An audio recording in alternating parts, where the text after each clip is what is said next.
you're ready to stand on the line, if you're ready to fight back and serve it to the criminals trying to enslave you and steal your wealth through monetary creation and exorbitant taxation, you're in the right place.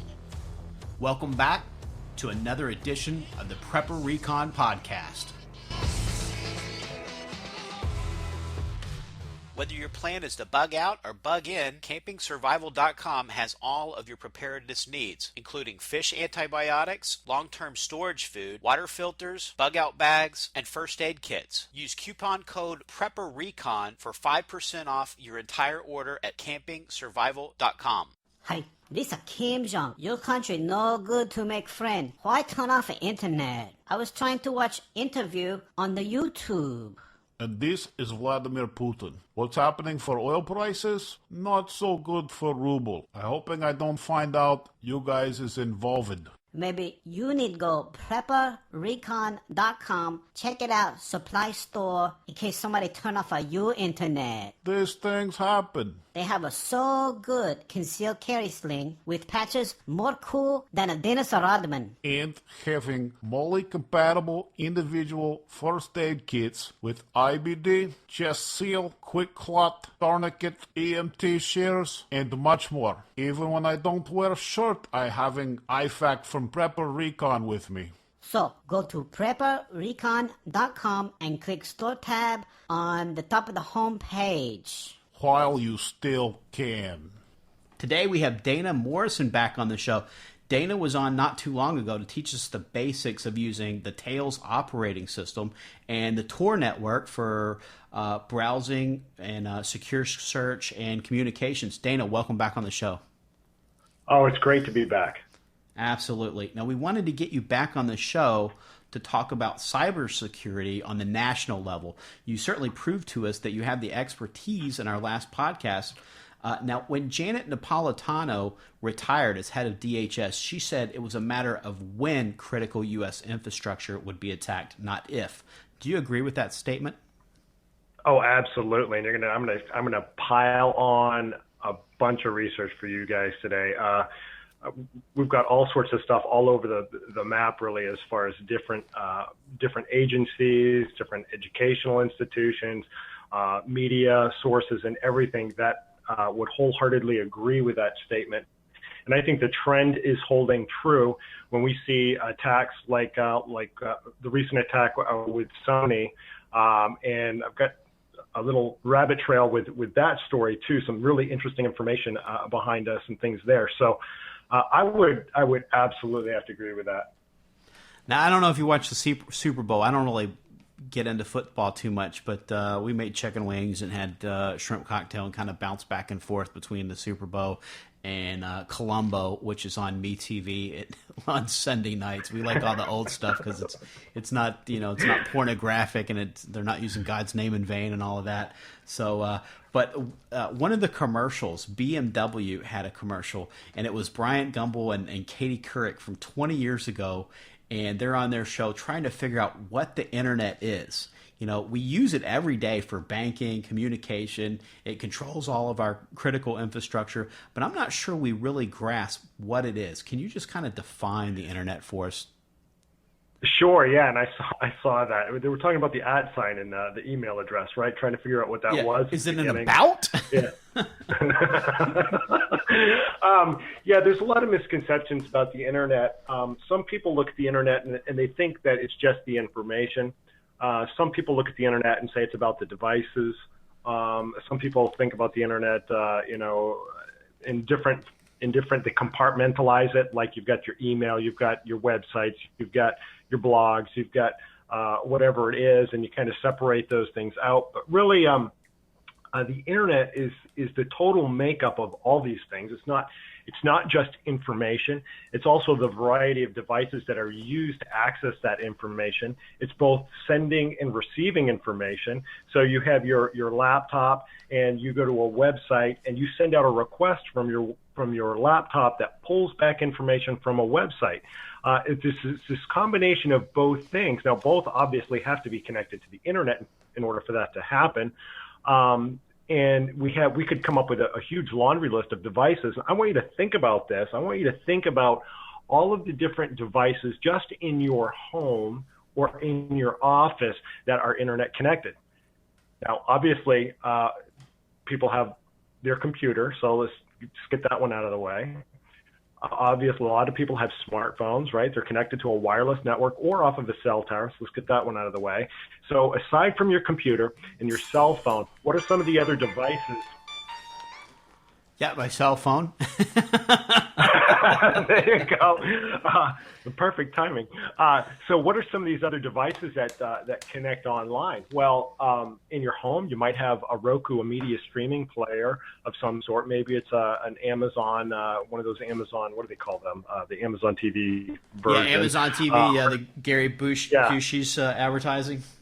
Yeah, there you go. The Apple TV, maybe you have iPads, maybe you have some other kind of tablet sorts of devices, portable things that the kids can use. Maybe you have a smart TV that accesses the internet that way.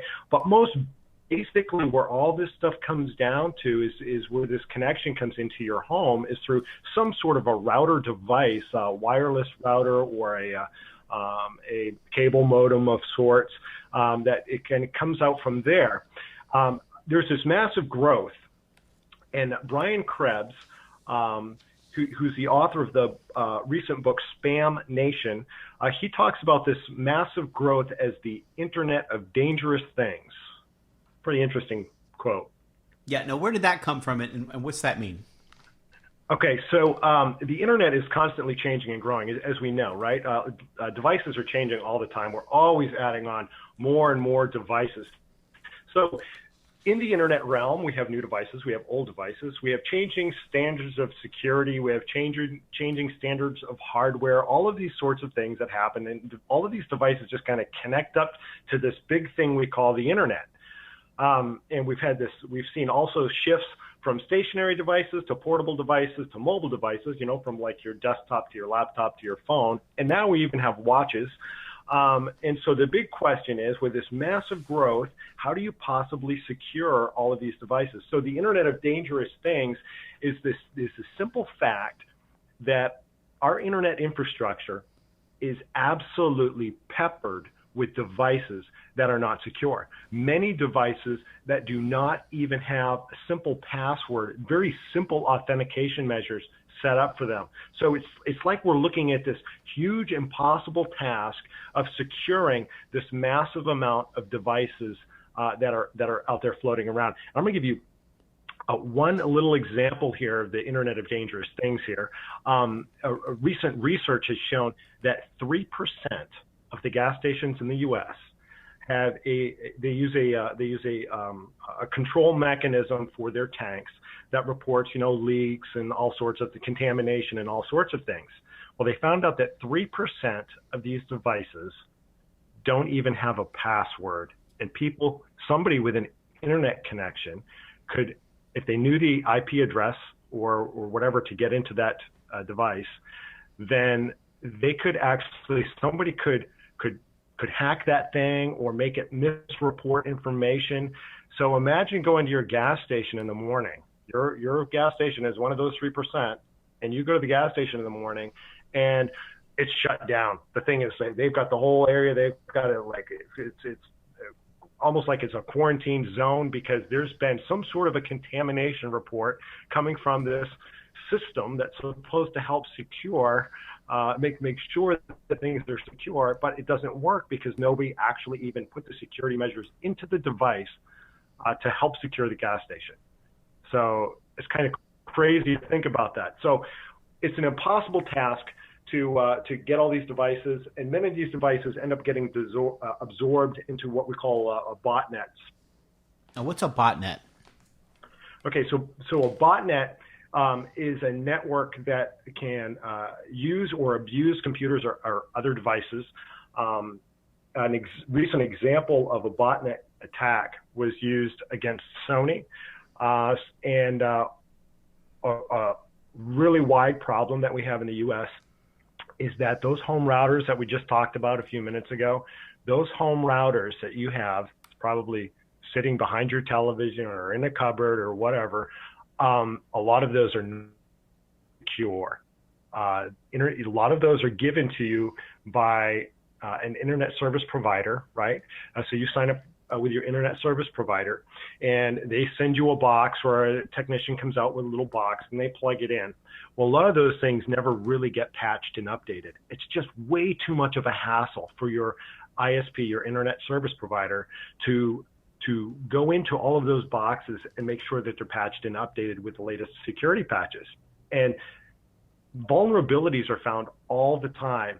So these things get absorbed into this botnet. There's computers out scanning all the time. They're looking and looking and looking for devices that they can access, and you end up on a list. Your IP address for your house maybe ends up on a list, and this thing pings figures out your IP address, and then what it does is somebody access it, or a bot will access it to make sure that it's an accessible device. And if it hasn't been properly patched or upgraded, there's really not a whole lot that a home user could do against this sort of attack. So this device now could possibly be used in a botnet to be in an attack against Sony or some other company. So a botnet's basically this program that's looking for unsecured devices, and there's somebody that's running it and getting reports, and then when they find these unsecured devices, they sort of enslave them and control them to do malicious things. Is that right? Yeah, okay, the botnets are like larger than just a single device. The botnets are, think of nets as in a network. Okay. So each botnet, this is, let's say some company in some shell company in Russia has access to 3 of these botnets, and let's say they're really big, and let's say some other company, shell company, has access to some other botnets. Let's say that maybe even inside our own country there are some shell companies or crooks out there that somehow have access to some of these botnets. So they can deploy a little package out to these botnets that tell them to do something at the same time, like all try and go to a specific website at the same time, which could eventually, could potentially bring down that website. Okay. Now, how big is this problem, and how big are these botnets? The botnet problem is absolutely mind-boggling huge. So Brian Krebs, he's KrebsOnSecurity.com. And by the way, as we did last time, I have a link to all of these things, and I've expounded on some of these points even more on the web. I'm going to give you guys the link at the end of the podcast. So if you're trying to, if you're the kind of person who tries to take notes on some of this stuff, don't even worry about it. All the links, everything's there for you guys to grab.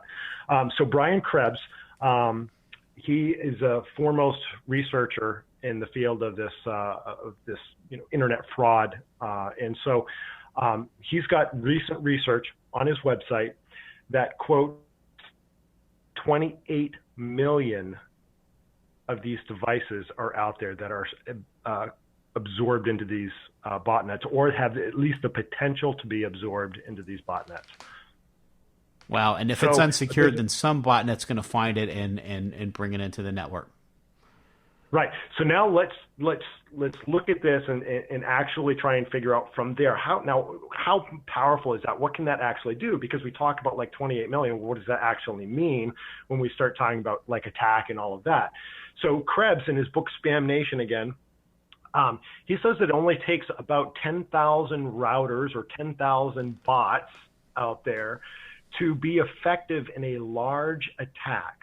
Like a large attack on a large company, like let's say like Sony or Microsoft or something like that, right? Mm-hmm. So he says only 10,000 of these devices would be effective.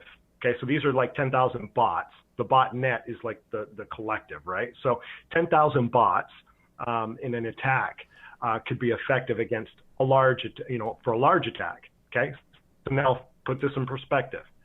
If there's 20 million, that's 2,000 simultaneous attacks. That's the potential out there. For all of these botnets, you could have 2,000. There's the possibility, there's the threshold, there's the threat that there could be up to 2,000 simultaneous large attacks on our internet. Wow. Now, have there been any recent warnings with regard to cybersecurity?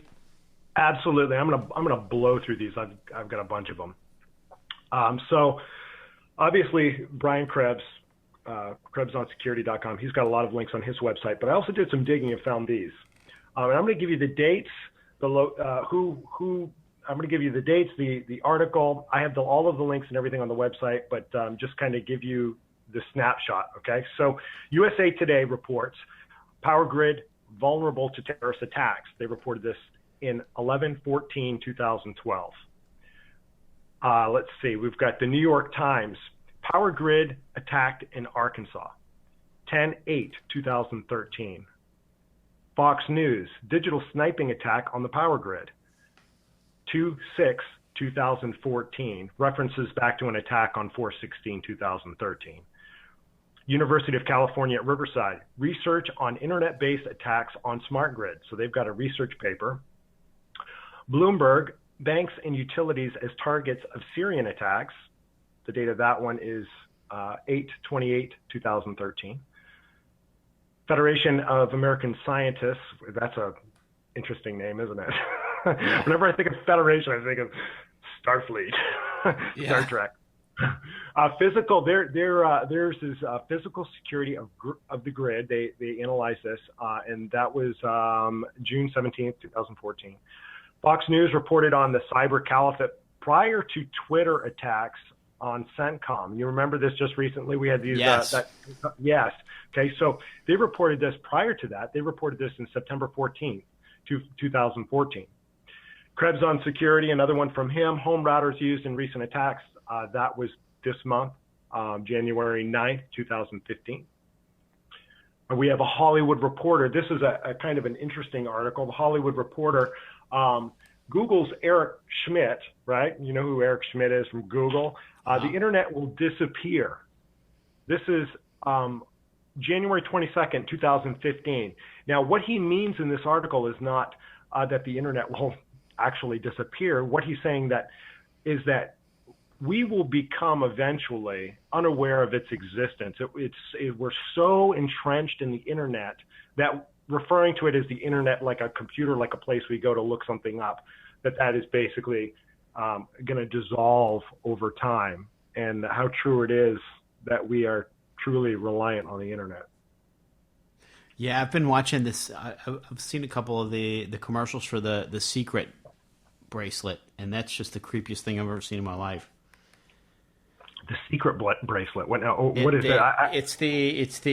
It's a bracelet, and it's got the small projector, and it projects the interface of your phone onto your arm, and you can actually do everything that you would be doing on your phone on your arm.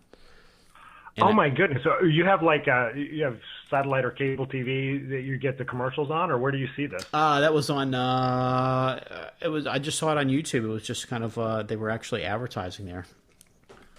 And it's just a complete integration of your phone and your body, and it's your phone has to be in a proximity because it's not actually the devices of your phone in there. It's just basically Bluetooth and and something that's picking up your motions and a projector. But I'm thinking this would be so easy to once they get the technology small enough. They'll be able to put the whole phone in the bracelet, and then the whole bracelet will be able to be implanted into the people.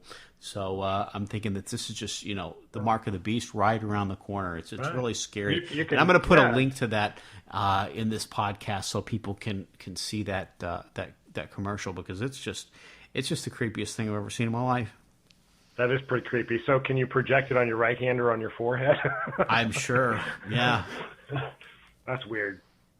It's time for a quick break, and we'll be right back. The dollar's lost over 90% of its purchasing power since 1971. Silver, on the other hand, has proved to be a very stable form of wealth preservation over the years. And where do you buy silver? Silver.com, of course. Silver.com offers fantastic prices on silver and gold. Check out Silver.com today. North Korea, we shut them down after the Sony attack, or somebody shut their internet down. So could cyber attacks ever be good for the American people?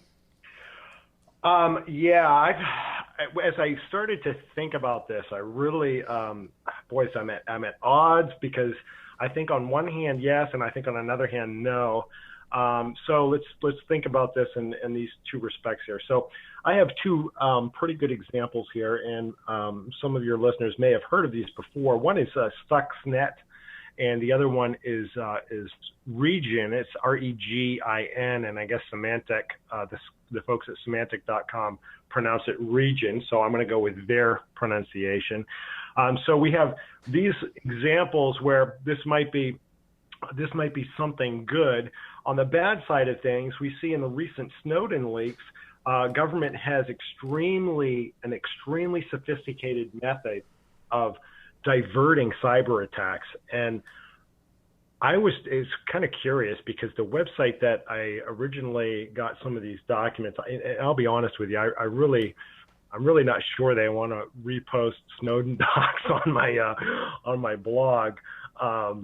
But if I can get fresh links to that information, I'm gonna try and get that on the web too, because I think that's really important for your listeners to have. But the government apparently has a very sophisticated method of diverting cyber attacks, so that they even detect them as they enter into our networks.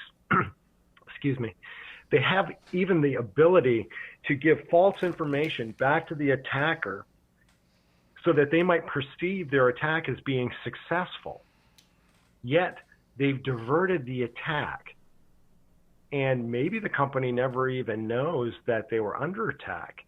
And one surmise that, well, maybe this is potentially just for, government sorts of attacks, that are coming against the government. But if you see the document, and you look at the document, the pictures and the layout and how they have this whole thing looking on this document, you'll look at this like, man, this is something much larger than just protecting government networks. Okay, so this leads me to the bad side of this. So what happens when you can't trust your government? And it also leads me to the question of, why wasn't the Sony attack stopped? Yeah, it's hard to believe anything they say anymore. Yeah, it really muddles this situation. So we do see good and bad here. I'm concerned that we've just lost it. It's just kind of, these things are just spiraling out of control, and we've just let the government do more for us than what they should be, right? So I think that we should be having companies in our own country that are really, that we're showing that we're really clamping down on the security issues to help protect people. But that doesn't seem to be the case either, see, because now we have all of this stuff out there that kind of exposes our information, and who wants that? So it's tough. We do see some good and we do see some bad. Lots of bad. What damage can cyber warfare actually do? Can you define those threats for us? Well, can we go back first and look at actually what Stuxnet and Regin are, and what sort of attacks? Oh yeah, absolutely. We were looking at that. Mm-hmm. Stuxnet's the one that we used against the Iran, or either the U.S. or Israel, or somebody used against the Israeli. Against the Iranian centrifuges that were enriching their nuclear products. Is that correct? Yes. That's my understanding. And yes, I've got some video stuff on this as well. But here's how Stuxnet was just absolutely ingenious. And this just shows you just the ability to think outside the box.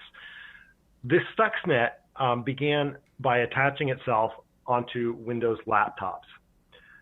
And see, these centrifuges are in these like really secure environments, right? So somebody's got to bring Stuxnet in, right? And so what do people do? Well, they have thumb drives and all sorts of stuff that take back and forth, right?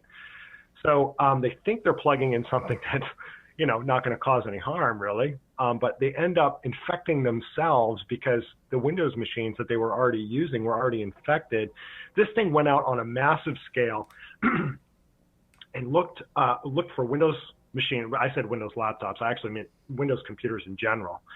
And then it began very specifically looking for control programs that are used for very specific function, like controlling a centrifuge. So insiders knew the companies and how the centrifuge, the software, the controller software, and what that looks like, and the variables involved, and all of that. So they specifically wrote this piece of code to look for this specific piece of software, so they could manipulate the piece of software and spin these centrifuges that were enriching uranium in Iran, to spin them out of control. And it worked perfectly. The Iranian centrifuges used to enrich uranium were destroyed when they spun out of control. Absolutely amazing. Meticulous coding. And then we also have a region. And so, you think Stuxnet looked pretty successful. Well, Stuxnet was small potatoes when you compare it to region. And again, I have links to this one as well on there, an explanation from Symantec on how region works. So you look at Stuxnet and you say, well, that's good. We stopped the Iranians from, making a nuclear weapon, at least for now, right? Or at least then, which who knows where they're at now again. But region seems to be much more of a gray area. Region was part of a massive digital infiltration across multiple countries. Its purpose is multi-purpose. Control computers, gather information, do all sorts of things as far as controlling and watching information, and triggers that can do all sorts of different things. It can morph itself and basically hide in unused regions of the hard drive that are normally never used for anything outside of the normal scope of where your hard drives make storage. This thing says, okay, well, I'm going to code you way out in these outer regions, and you're never even going to be able to see me. None of your spyware, software, anything is going to even be able to detect that I exist. And it worked really well. Once installed, it was essentially undetectable. It was only prior to the actual infection that the malware or virus could actually be detected.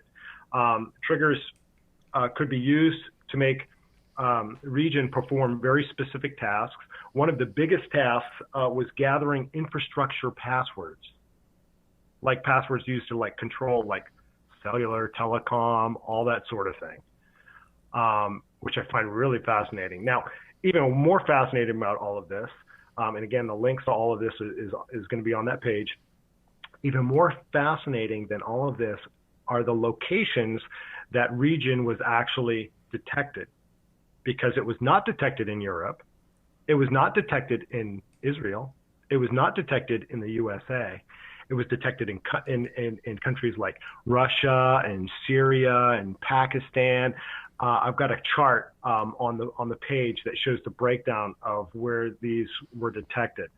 And so this is really interesting when you think about that. When you think about this and you think of the scope of what something like region can do, you need to kind of ask yourself some questions.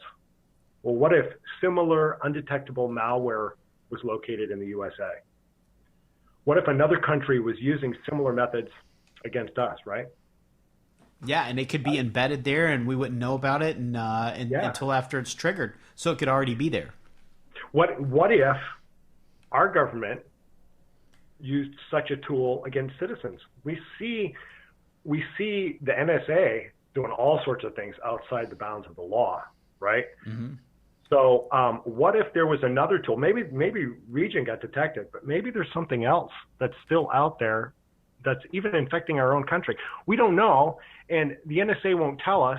So you have to kind of assume, you see this dark shadow in the corner of the room, you have to assume that the dark shadow is also watching you, not just what's going on out on the street. So it's really kind of a spooky kind of situation here. What if multiple countries, now here's a scenario that I think is really interesting. What if multiple countries are holding on to attacks? They're holding on to the technology and they haven't done it yet. I want you to think back into the 80s, right? We were in a Cold War. Okay, Gorbachev and Reagan were at odds, right? And what if we are right now in a cyber Cold War? that's similar to the Cold War of the 80s. I think that's totally plausible. And the missiles are there, and they're armed, and they're just waiting for the launch code. Yeah. So we've got the ability to shut down telecoms, let's say, in Syria and Russia. I'm gonna assume for the moment that, hey, the NSA is on our side, and they're really looking out for us. It might be a stretch. Yeah. let's just go down this path for a second, and let's say that they truly are on our side. Let's say they really have our best interests at heart, and just because of the nature of what they do, we don't know anything about it. And so they've embedded themselves in all of these places. They've gathered all of these passwords to be able to shut down these foreign infrastructures should they become a further threat to us. And let's say that quite possibly, I mean, we know that botnets there's just a ton of botnets here in the U.S. and they're being controlled by Russia.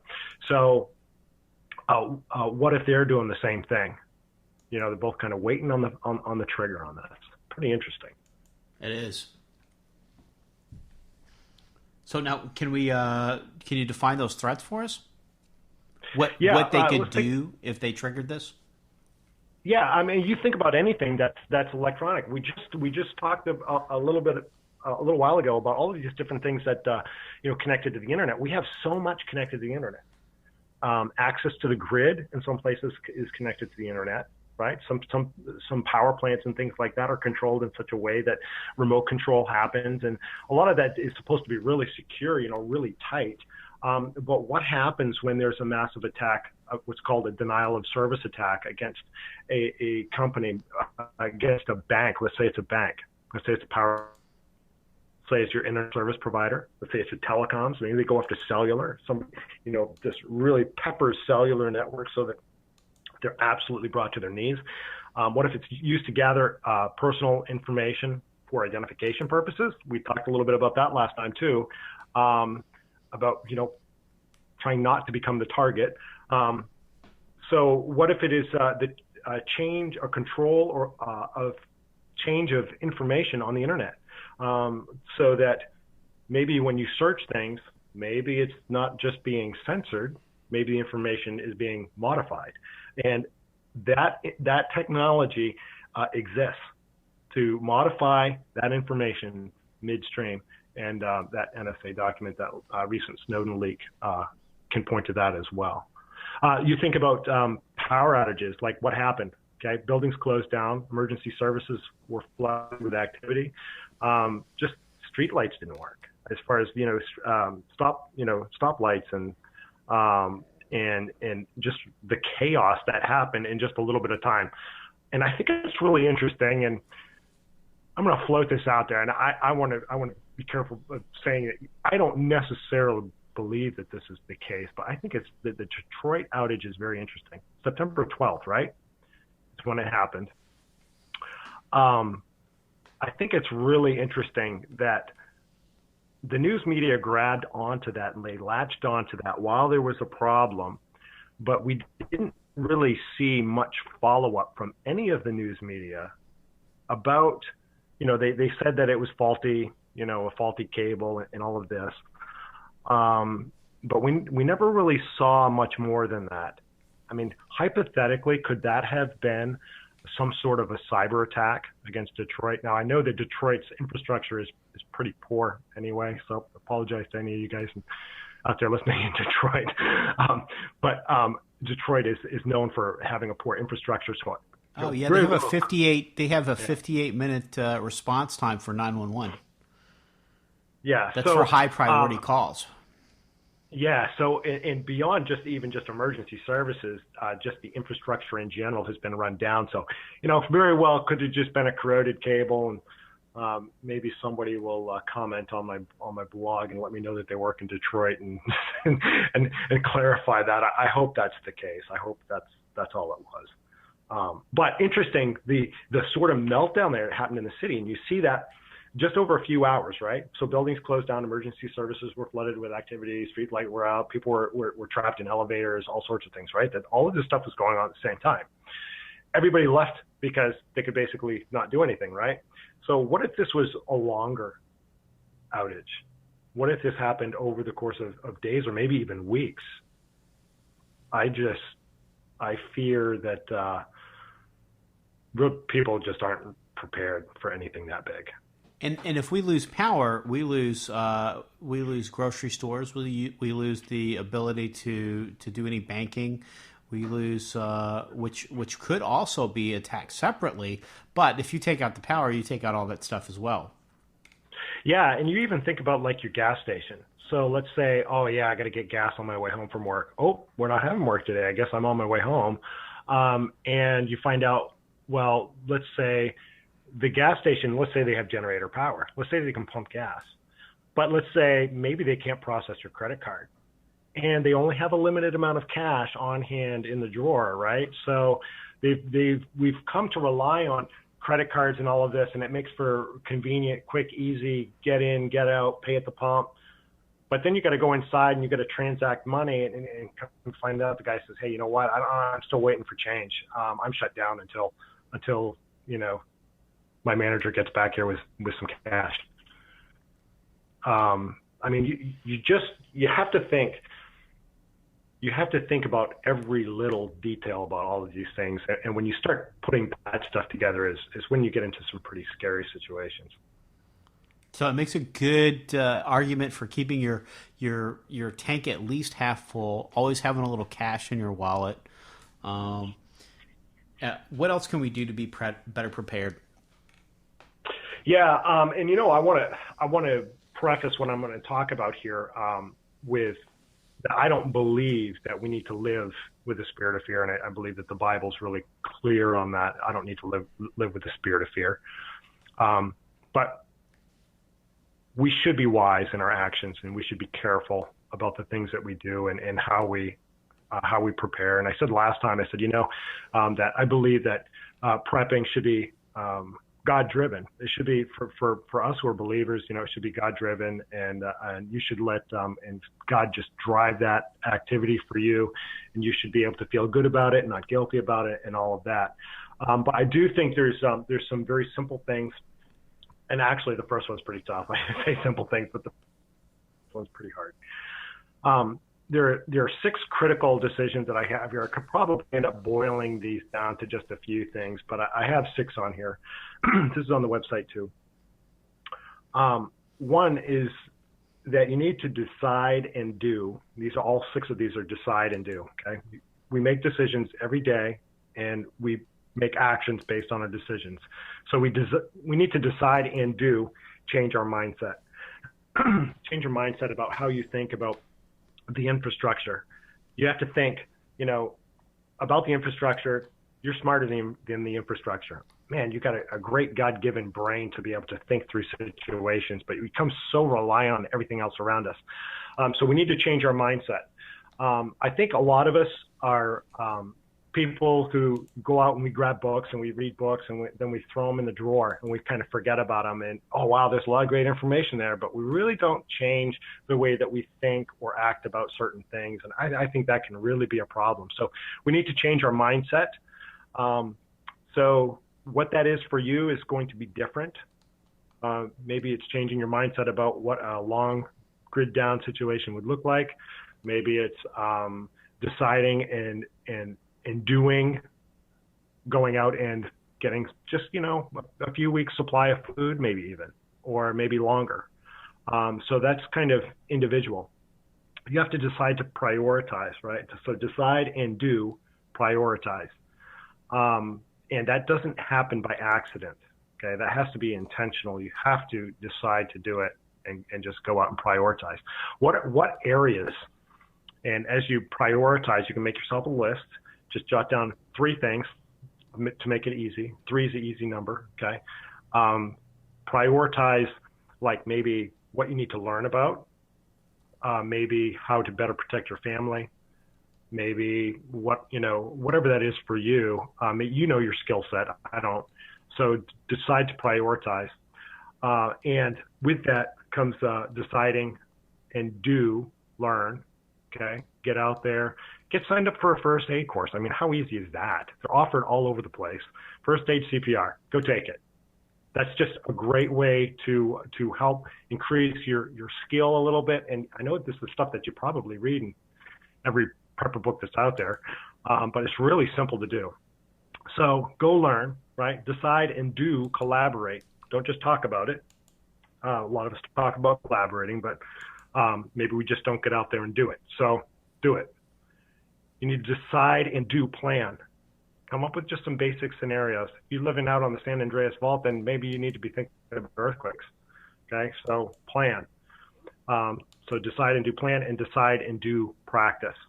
So run a drill, make a drill. Practice a power outage situation. It could be fun, turn off the power to your home and sleep in the living room, get your kids out, play some board games, see what happens when the power's out for a while with kids that are really dependent on having that physiological need met with an electronic device, not being able to use their phone or not being able to use their tablet or whatever it is, TV and all of that. Pretty interesting. So mindset, okay? Decide and do change your mindset. Priorities, prioritize, right? Learn, collaborate, plan, and practice. And I think those are some things that you have to be intentional about. And the first one's the easiest one because that will drive the rest of them. Yeah, and just doing those common sense things like we talked about, making sure you've got 6 months worth of food in the house, or nobody starts at 6 months, but you start at a week, and then you build to a month, and you build to 2 months, and you build to 3, and then to 6, and keeping some cash on hand because like we said, it could be isolated to the banking system. We might not necessarily lose power, it might just be isolated to the banking system. But if we lose power, we lose banking as well. And keeping at least a half a tank of gas at all times, never letting your tank get lower than that. And just a lot of common sense stuff we can do. Now, all of your research is now available at eprepper.net. Is that right? Yeah. We just got that domain, eprepper.net. So we're planning on providing more research. Doing some blogging. I've got a buddy who loves to write, and so I'm pulling him in on some stuff, and he's just really got some great common sense stuff, and some of those are even online right now. You should sign up for emails on there. Now, I'm not going to send you all sorts of ads. You're just going to get basically updates on blog posts. Okay, so if you'd like those, you can sign up for that emails. Full notes of this podcast are going to be under a tab at the very top of the page called Cyber Attack Research. Okay, so that's Cyber Attack Research link at the top of the page. So that's really exciting. And something else that is going on here with us is that we had originally, when we spoke last, we were offering a 4 gigabyte Tails OS USB drive for $19.99. And I think a lot of people probably look at 4 gigabyte, I don't really want 4 gigs. Well, come to find out, we were able to secure at near the same cost an 8 gigabyte model of this, basically the same drive. It's a nice little rugged drive. It's got a little magnet on the back. It's kind of handy. For we're going to offer it at the same price, $20 shipped to the lower 48. We also have a 16 gigabyte Tails OS this one metal, so this is a metal one. And that is $29.99 shipped. And from either of these drives, you can build more drives. Okay, there's a way to make additional drives from the drive itself. You need to see the detailed stuff on the website to get information about that and help booting up and all of that. So that's there as well. And we've got one last thing that I don't like. That is secure email research. We've been looking at this secure email situation since we last talked, and actually, you and I have talked a little bit back and forth about this as well. Because one of the email companies that we recommended, SafeMail.net, they have kind of gone back and forth between having accounts available and not available, and now they're available again. And SafeMail seems like a great little provider. They're located in Israel, actually. But one of the problems that we have when we start looking at all this stuff is, how do I know who I can trust? How do I, you have this big list of all of these secure email providers and all of this. How do I know that I'm actually, got secure email? And so I tell you what, we've done a ton of research on this whole topic, and we have a link at the top of our page, secure email, top of the page. You'll want to check this out. A ton of stuff there. We've researched and can highly recommend 2 companies. I'm not going to go into their specific names here. You need to go there to get that information. The first company is located in Norway. They have a secure facility. The country cares about digital privacy. They have laws to enforce digital privacy. All data is stored and in-house in Norway. It isn't farmed out to any other companies. They have great support. I had an opportunity to even exchange emails with the co-owner of the company, which is kind of cool when I spell co-owner on the signature reply. They have a simple and fast email interface, and it works even really well with Tor, which, as you know, is kind of sluggish when you start doing your web surfing. So that was really neat to see that they have a fast interface. Easy to read terms of service. How often do you see that? So I'm not going to tell you the name of the company, but I will tell you what we're doing. We have they don't have reseller accounts. So I couldn't go to this company and say, hey, I want to be a reseller. But they got back to me and say, here's what you can do. You can subscribe to one of our primary accounts, and we will you can use sub accounts underneath that, and you can get other people to sign up as a sub account. They can even save money on this whole thing. And so here's what we're doing. For just $18.99, you get 1 year of an eprepper.net email account. So you get at eprepper.net as the end of your email. And there's a lot of great things that come with this. You choose your account name. You go to our website. We have a form there. You can fill it out. You choose your account name. Your chosen username at eprepper.net is what it will be. You get 100 email aliases.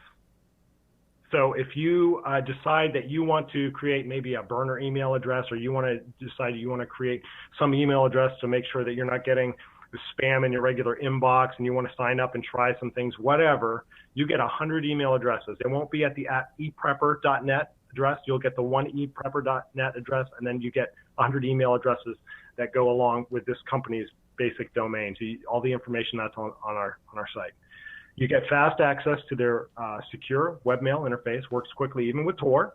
You get secure IMAP and POP email access. Now, what that basically means is that you can use this email provider with all major email clients, desktop computers, mobile phone. They even have an SMS texting capability. So if you want to get your subject line in a text message, you can set that up. You can do all of this stuff yourself once your email account's online. You have access to the company's help and support. You get the comfort of knowing that your email is secured in a secure location in a country where digital security is valued. Plus, you can show other people that you are a prepper. Okay, so you get an at eprepper.net email address, and you can kind of start helping show that you're part of the prepper community and start build that prepper community, and it probably will strike up some conversation. Hey, eprepper.net, what is that? And you can kind of tell them that you're a prepper. It gives you a great door in on communication. In addition to this, we are also offering, so $18.99, 1 year, right? You get your full email account, eprepper.net. In addition to this, we are also coupling this with a couple deals. One, if you want an 8 gigabyte Tails OS drive, total cost for both the email and the 8 gigabyte Tails drive is $35.99. And if you want a 16 gigabyte Tails OS drive, the total is just $45.99. So you can find all of that stuff. It's at eprepper.net. Click on secure email link at the top of the navigation banner. So this is something brand new. We've done a ton of research to get this rolled out to you guys, and I'm really excited about it. Awesome. And then there was a little glitch with PayPal last time you were on the show about being able to order, and that's all worked out now. So anybody that heard the last show and you tried to order one and you couldn't, that's all worked out now. So if you want to go and you want to get that Tails OS, and we're going to have the link to that. If for folks that don't know what we're talking about with Tor and Tails operating system, we're going to have a link to that show too, so you'll be able to go back and listen to that, and then to learn more, you'll be able to learn more, eprepper.net. And the best way for folks to get a hold of you is Dana at eprepper.net. Is that right? And yes, and one thing I forgot there, I said there was two companies, and I, of course, mentioned really about the one. The second company is located in Switzerland. The second email company that we would recommend is on our page at the bottom email secure, the secure email link. You go all the way bottom of the page, and you're going to see a banner for this other company, and they have allowed us to be an affiliate for them. So that kind of helps us out in making sure that we can provide you with some research too. So I click on them, check them out as well. So yes, eprepper.net, and my new email address is Dana, D-A-N-A, at eprepper.net. Dana, thanks so much for taking time to come back on the show. Hey, thanks a bunch. This has really been fun. I really enjoy it. Are we living in a time of which there is more prophetic writings than of any period in history? Watch through the eyes of Noah Parker and his family as a global empire takes shape. Ancient writings are fulfilled, and the last days fall upon the once great United States of America. The Days of Noah, Book 1, Conspiracy by Mark Goodwin, is a fast-paced fiction thriller which looks at how modern conspiracies could play into biblical prophecy concerning end times. Buy The Days of Noah in paperback, Kindle, or audio edition at Amazon.com today.